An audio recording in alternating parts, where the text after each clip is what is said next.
আজ হচ্ছে রবিবার, আর রবিবার মানে স্পেশাল কিছু তো হতেই হবে। তবে আজকে আর চিকেন মাটন না, আজকে এনেছি হচ্ছে ইলিশ মাছ।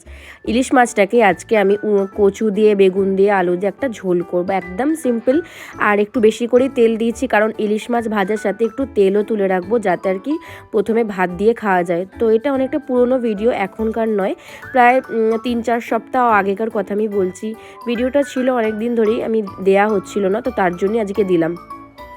মোটামুটি 4 পিস ইলিশ মাছ ভেজেছিলাম, 1 পিস করে ভাজা আর 1 পিস করে ঝোল। তো এই যে আমি এখানে কালো জিরে ফোড়ন দিয়ে কাঁচা লঙ্কা দেওয়ার পরে আলুটা আর কচুটা ভালো করে ভেজে নিয়েছি। আর যেহেতু বাবাই মাছ খুব একটা খেতে চায় না, আর এই মাছে যেহেতু অনেকটাই কাঁটা, ওর জন্য অল্প করে একটু চিকেন বানিয়ে নিলাম, যাতে ও আর কি ভাতটা ভালো খায়।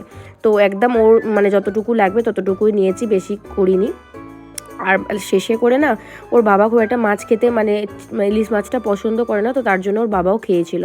তো যাই হোক, এখন দুপুরবেলা এখানে আমি ইলিশ মাছের তেল আর একটা ইলিশ মাছ ভাজা নিয়েছি। আর আমার না সবথেকে বেশি ফেভারিট লাগে তেল দিয়ে ভাত খেতে, খুব ভালো লাগে। তো যাই হোক, আজকের তো লাঞ্চটা জমে গেছে, আজকের মতন দেখা